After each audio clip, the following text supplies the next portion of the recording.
Salut à tous, c'est Gabriel pour Fall Android, j'espère que vous allez bien, c'est un plaisir de vous retrouver. Cette fois, je vais vous présenter le Galaxy S7 Edge qui vient tout juste d'être annoncé. On va commencer avec le design. Donc on a toujours ce bouton accueil de chez Samsung avec le lecteur d'empreintes dessus, les touches retour et multitâche, rétroéclairé, le logo Samsung et la caméra frontale juste ici. Donc l'écran de ce S7 Edge est 5,5 pouces. Il me semble qu'il épouse encore mieux les bordures, donc ça vient vraiment jusqu'au cadre en aluminium. Lorsqu'on retourne le téléphone, donc là j'ai la version noire, on a le logo Samsung, la caméra qui ne fait plus 16 mégapixels mais 12 mégapixels, donc avec la technologie Brightcell. Donc ça va vous permettre en fait d'avoir des photosites plus grands pour capturer mieux la lumière, et allié à son ouverture f1.7, ça promet de très bonnes photos en faible luminosité.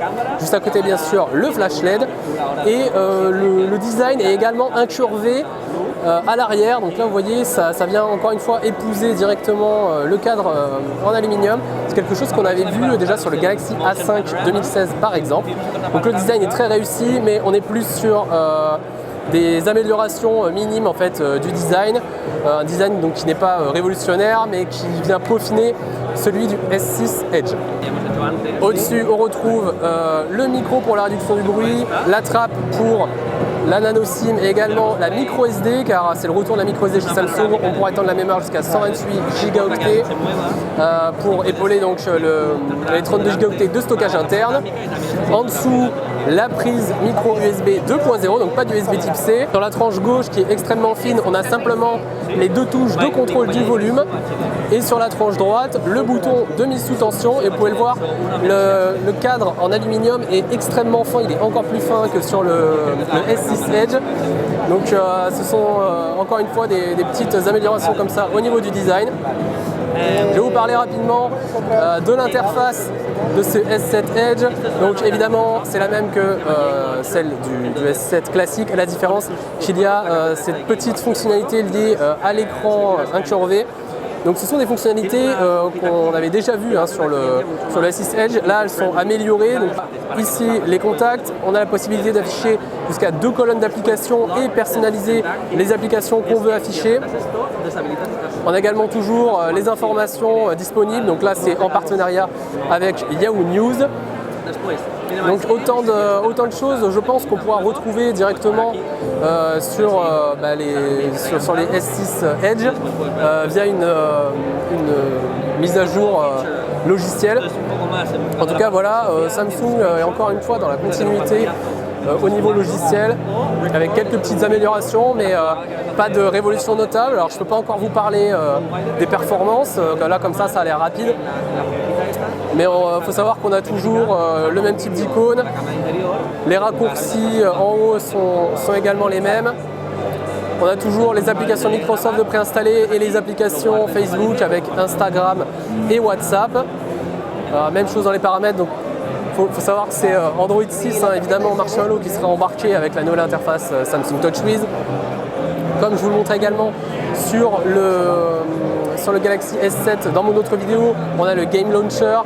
Samsung a mis en avant ça pendant sa présentation. Ça va vous permettre d'accéder donc non seulement à tous vos jeux, à une bibliothèque de jeux, mais également aux Game Tools qui correspondent en fait à des fonctionnalités supplémentaires lorsque vous êtes in-game. Donc par exemple couper les alertes lorsque vous êtes en jeu, minimiser l'écran, prendre des screenshots ou encore enregistrer vos sessions de jeu. Donc autant de fonctionnalités que vous pourrez avoir grâce au Game Tool. Je vais m'attarder un tout petit peu sur l'application photo. Donc je l'ai fait également sur ma vidéo du S7. Donc là, à première vue, pas de changement, on va dire esthétique.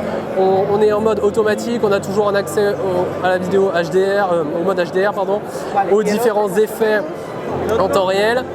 Il y a bien sûr le mode pro qui est toujours disponible, le sélectif autofocus, le panorama, les collages vidéo, enfin, le slow motion, tout ce qu'on peut attendre sur un téléphone haut de gamme.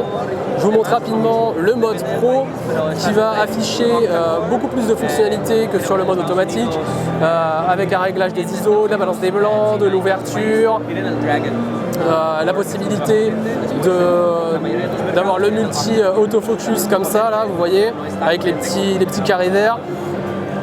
La capture est instantanée. Quand on reste appuyé, ça permet de prendre en mode rafale. Je pense qu'on a également toujours cette fonctionnalité qui permet, lorsque vous appuyez 2 fois rapidement sur le bouton d'accueil, d'ouvrir l'application photo. Donc voilà, plein de choses comme ça qu'on connaissait déjà sur le S6 Edge, mais qui sont améliorées. Donc Samsung n'a peut-être pas pris beaucoup de risques, mais apporte quand même quelques petites améliorations.